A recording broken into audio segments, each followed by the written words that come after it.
அன்பார்ந்த நேயர்களே வணக்கம்.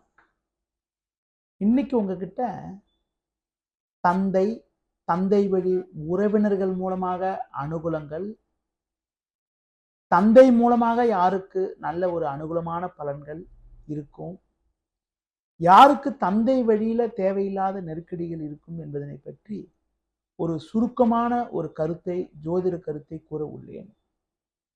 நவ கிரகங்கள்ல தந்தை காரகன் சொல்லக்கூடிய கிரகம் சூரியன் ஆவார்.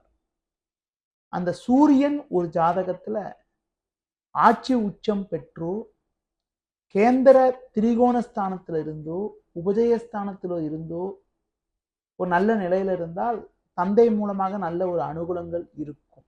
அதுல என்ன ஒரு நிலைனா, சூரியன் பாத்தீங்கன்னா குரு, சந்திரன், செவ்வாய் போன்ற நட்பு கிரக தொடர்போடு இருக்கணும்.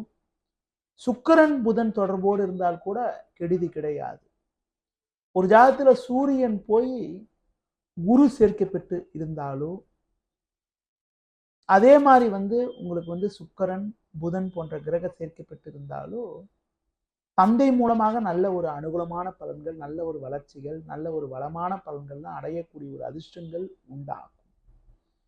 அதுபோல தந்தை ஸ்தானம் சொல்லக்கூடிய லக்னத்திற்கு 9ஆம் வீட்டுல நட்பு கிரகம்னு சொல்லக்கூடிய கிரகமான சந்திரன், செவ்வாய், உங்களுக்கு குரு போன்ற கிரகங்கள் இருந்தாலும், சுபகிரகங்கள் இருந்தாலும் ஒரு நல்ல பலன் அடையக்கூடிய ஒரு வாய்ப்புகள் உண்டாகும். அதுவே ஒரு ஜாதகத்துல சூரியன் சர்ப்ப கிரகம்னு சொல்லக்கூடிய ராகு கேது சேர்க்கை பெற்று இருந்தாலும், ராகு கேது நட்சத்திரத்தில் இருந்தாலும், ராகு கேது சேர்க்கைனா ராகுக்கு பக்கத்துல சூரியன் கேதுக்கு பக்கத்துல சூரியன் இருக்கிறது. ஒரு கட்டத்துல சூரியன் ஒரு 10 டிகிரில இருக்காருன்னா பக்கத்துலேயே ஒரு 5 டிகிரி 20 டிகிரில ராகுவோ அல்லது கேதுவோ இருக்கிறது. அடுத்து பார்த்தீங்கன்னா சூரியன் போய் உங்களுக்கு சனியின் நட்சத்திரம்னு சொல்லக்கூடிய அனுஷம், பூசம், உத்திரட்டாதியில இருக்கிறதோ, ராகு கேது நட்சத்திரத்துல இருக்கிறதோ அவ்வளவு ஒன்றும் சிறப்புன்னு சொல்ல முடியாது. எந்த ஒரு ஜாதகருக்கு சனி ராகு கேதுவுடைய தொடர்பு சூரியனுக்கு வருதோ அவங்களுக்கு அப்பா வழி ரிலேஷன்ஸ் வகையில, தந்தை வழி ரிலேஷன்ஸ் வகையில ஒரு ஒற்றுமை இல்லாத ஒரு நிலையானது உண்டாகும்.